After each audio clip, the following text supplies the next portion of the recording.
Comment semer du maïs sans trop bouleverser la vie du sol? C'est ce qu'on va voir ensemble aujourd'hui. Je vous emmène chez un de nos membres. Il aurait voulu procéder en strip-till, mais il n'a pas le matériel. Et donc il a trouvé des solutions avec ce dont il dispose. On va aller voir ça. Et pour parler de ça, on est avec Gauthier aujourd'hui. Ciao. On est dans les semis de maïs en fait, on termine, c'est notre dernière parcelle.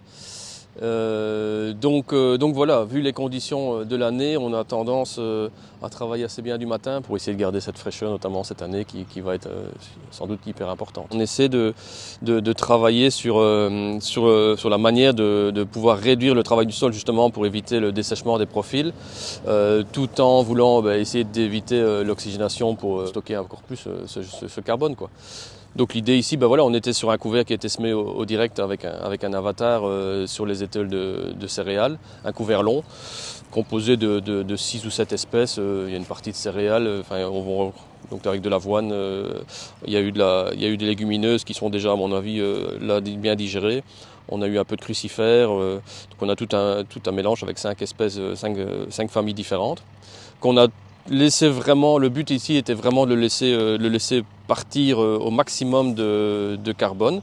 Donc on l'a laissé faire tout simplement. Il est arrivé à son stade de céssurène le plus évolué, mais l'idée elle est là puisque dans nos sols à faible taux de carbone avec faible taux d'argile, le but était vraiment de stocker.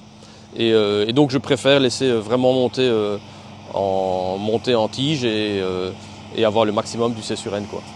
Et donc l'idée ici maintenant pour le maïs, c'est de faire juste un travail dans l'heure avant le semis et donc on fait un pré-mélange avec un outil à disque, celui qui arrive ici là maintenant.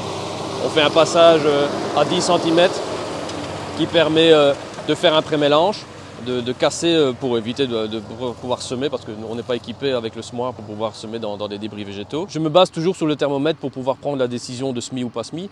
Donc voilà, donc je sais que normalement un maïs c'est 10 degrés, une betterave c'est 8 degrés. Et donc je ne sors jamais les outils avant d'avoir eu le feu vert du thermomètre. Et donc ici, quand on a nos 10 degrés dans le sol au niveau du maïs notamment, il n'y a pas de risque.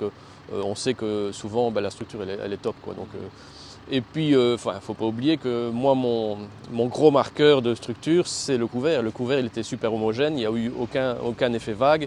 Et donc le but, c'était de se dire, là, on sait qu'on a fait du bon boulot, il n'y a pas intérêt de venir faire un travail de sol profond ou agressif. Le couvert a fait son boulot. La succession de travail du sol font qu'à chaque fois, on perturbe. Donc, si on vient travailler un outil par jour ou un outil tous les 2 jours, on va à chaque fois reperturber une faune qui se remet en place. Donc, c'est pour ça que moi, je ne touche à rien. Je viens et je sème et dans la journée, ça doit être fini, quoi. Et donc tes semences, elles sont traitées d'une certaine manière? Oui, il y a le traitement en fait, d'origine qui est fait par les obtenteurs. Mais ce qu'on a fait ici, c'est un test qu'on a mis en route en place justement avec votre technicien, avec Anis. On a voulu améliorer la qualité, donner la possibilité à la graine de démarrer dans des conditions idéales. Et donc ici, on est sur un enrobage qu'on a fait à la bétonneuse tout simplement. Et on l'a enrobé avec plusieurs éléments, notamment de l'acide humique, de l'acide fulvique. On a mis aussi des algues, on a mis du compost de lombricompost et alors du guano de chauve-souris. Donc c'est aussi les petites crottes de chauve-souris qui sont super riches aussi. Et donc on a fait tout un mélange avec ça. Et on a rajouté juste un petit point de mélasse pour faire un collant, pour permettre d'adhérer à la semence. On va monter dans le tracteur, nous, et donc on suit ta fille qui, elle, passe le disque. Voilà, elle est passée la première fois pour le mélange et elle refait un deuxième passage juste derrière, dans le but là d'affiner pour avoir quand même une qualité de semis qui permet au semoir de travailler dans des conditions optimales. L'idée, c'est voilà, on vient avec le rouleau frontal. Le rouleau frontal permet d'avoir un appui pour refermer la terre justement et d'éviter l'évaporation de l'eau. Et en même temps de faire la finition, donc avoir quelque chose assez plat, bien rappuyé, qui permet d'affiner un peu encore pour avoir une qualité de semis là derrière optimale au niveau du semoir. Et donc voilà, c'est le but. L'avantage, c'est qu'on évite la herse. Faut savoir que cette parcelle-ci, elle est quand même assez argileuse, donc c'est quand même assez grossier. Donc on a quand même assez de motte. Mais bon, mine de rien, le rouleau plus le semoir à disque avec une roue plombeuse en inox et avec des éléments assez lourds, on arrive vraiment à avoir une qualité quand même à 6 cm de profondeur assez intéressante. Donc il n'y a aucun problème. Il n'y a pas besoin de faire plus fin, loin de là.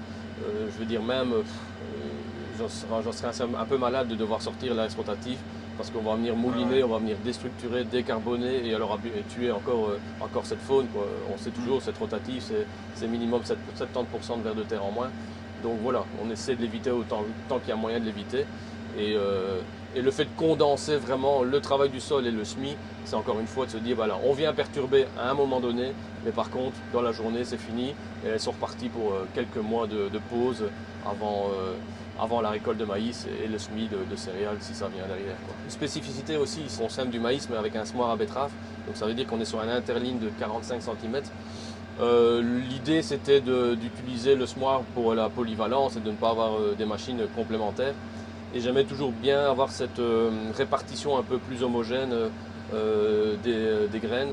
Donc l'avantage quand on est à 45, c'est qu'au mieux d'avoir un espacement voilà, de 75, on réduit à 45, mais au mieux d'avoir des graines à 17 cm ou 18 cm, voire 14 cm dans la ligne, là on passe à 22, voire 24 cm dans la ligne. Donc on a une meilleure répartition sur 1 mètre carré. Donc ça c'est intéressant. L'inconvénient c'est notamment sur la manière de récolter avec les becs. On a des fois un peu plus de complexité quand on sème à 45 pour avoir la manière de récolter. Et ici on a trouvé une astuce pour vraiment faciliter ça. C'est que le semoir fait 6 rangs à 45 cm, mais par contre quand je fais un aller-retour, je l'espace de 75 cm et ça permet d'avoir, comme notre entrepreneur est équipé d'un bec en 8 rangs à 75, donc il fait plus ou moins 6 mètres de large. Et comme ça, comme je mets un interrang de 75, ça fait tout juste 6 mètres de large. Et donc il prend 6 rangs, il prend carrément 12 rangs à la fois, lui, plutôt que 8 rangs à 75. Donc il prend 6 rangs à gauche de son bec et 6 rangs à droite de son bec. Et ça lui permet d'avoir une ligne à 75 pour le centre de sa machine, qui permet quand même d'avoir une facilité de récolte assez optimale, quoi.